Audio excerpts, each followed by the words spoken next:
আসসালামু আলাইকুম রহমতুল্লাহি ওয়া বারাকাতুহু। আলহামদুলিল্লাহ, আমরা এই মুহূর্তে হাজির হয়েছি গোবিন্দ দাস ইউনিয়ন জিয়াতলা গ্রামে।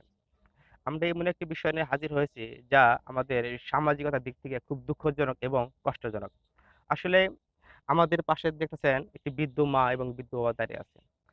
ওনারা এত কষ্টে জীবনযাপন অতিবাহিত করতেছে যা আসলে বর্তমান সমাজে এভাবে কারো জীবন অতিবাহিত হয় না। ওনাদের কোনো ছেলে সন্তান নেই।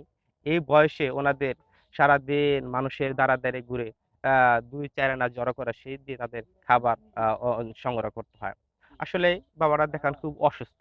সারাদিন বিছানায় শুয়ে থাকে। এই বৃদ্ধ মা মানুষের দ্বারা দিয়ে সারাদিন ঘুরে কিছু পেলে সেটা খায় আর না পাইলে না খেয়ে থাকে। সেই জন্য আমি আপনাদের সবাইকে অনুরোধ করব, যারা আমাদের প্রবাসের বাইরে আছেন এবং দেশে যারা চাকরিজীবী ব্যবসা করেন, সবারই অনেক আল্লাহ পাক টাকা পয়সা দিয়েছে, অনেকে অনেকভাবে টাকা পয়সা ইনকাম করেন। আপনাদের কি টাকা থেকে কিছু টাকা যদি এই বৃদ্ধ বাবা মায়েদের জন্য খরচ করতে হয়, তাহলে হয়তো বা আল্লাহ পাক আপনার আমার এই উসিলায় হাসরের মাঠে নাজাত দরিয়া হতো। আসলে আমরা অনেকেই অনেক ভাবে টাকা পয়সা ইনকাম করি, অনেকেই টাকা পয়সা পাহাড় জমিয়েছি। আমরা এই টাকা দুনিয়া থেকে খেয়ে যাবো কিনা সন্দেহ নাই। তবে মরার পর আমাকে ওই টাকার হিসাব দিতে হবে। এখান থেকে আমাদের এক পা আমরা সরে আসতে পারবো না। আসলে তার সাথে বড় বেশি হলো, আমাদের গ্রাম অঞ্চলে এমন কোনো বাড়ি নাই যে বাড়িতে টিউবওয়েল না থাকে। এই বৃদ্ধ মার বাড়িতে কোনো টিউবওয়েল নাই।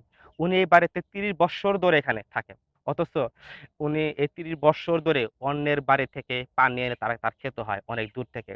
উনি একটি কথা আমাকে বারবার বলছিল, ওনার পানি টানতে টানতে বাম হাতে আপনার হাত এখানে ব্যথা হয়ে গেছে।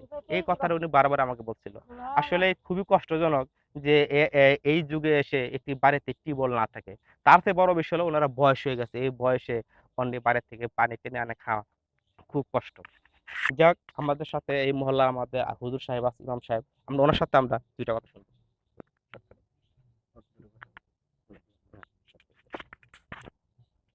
আসসালামু আলাইকুম রহমতুল্লাহ বরকাত। আমি এই গ্রামের সন্তান। আমরা অনেক দিন বৎসর এখানে আছি, দেখতেছি ওনারা অনেক অসহায়। তাদের পাশে কেউ দাঁড়ানোর কোনো লোক নেই।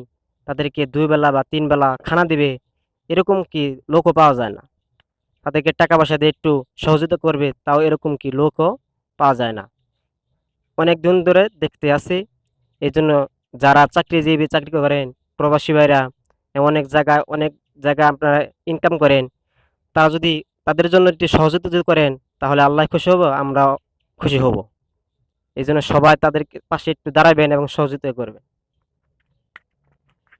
তাহলে আপনাদের সংসার কিভাবে চলতেছে? খাওয়া-দাওয়া কিভাবে হয়? খাওয়া যাক, কষ্ট করে চলিস না, খুব কষ্ট কষ্ট হয়, তাই খুব না? কষ্ট হয়, খুব যাক, কষ্ট হয়। ৩ বেলা কি ভাত খেতে পারেন? না, ওই বেলা খাইছি, খেতে পারেন আবার না? বিকাল যাক, বিকালে একটা চাল জলদি জি। তাহলে খুব হ্যাঁ, কষ্ট করে একটু খাই। জোরে বলবেন।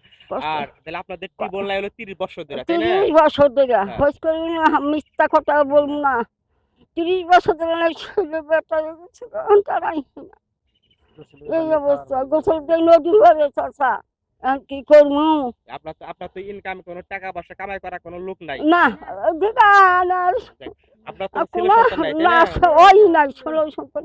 হ্যাঁ, আপনারা শুনলেন, আসলে ওনাদের ইনকাম করার মতো লোক নাই। এই বয়সে যে ইনকাম করা যাব, সে বয়সটা তাদের নাই। সেজন্য আমি আপনাদের সবাইকে আহ্বান করব, আসেন আমরা সবাই মিলে এমন বৃদ্ধ বাবা মায়ের পাশে দাঁড়াই। তাহার হ্যাঁ, যাক, যাক। আসলে ওনাদের মনে অনেক কষ্ট। আসলে কষ্টে তারা অনেক কথা বলতেছে। সেই জন্য আমি আপনাদের আহ্বান করব, আসেন আমরা সবাই মিলে ওনাদের পাশে দাঁড়াই। হয়তোবা ওনাদের আমরা সব দুঃখ কষ্ট দূর করতে পারবো না, তবে হয়তোবা শেষ বয়সে একটু হলেও ওনাদের আমরা আরাম আনি দিতে পারবো। এই প্রত্যাশা নিয়ে আজকে আমরা এখান থেকে বিদায় নিচ্ছি। আসসালামু আলাইকুম ওয়া রাহমাতুল্লাহি ওয়া বারাকাতুহু।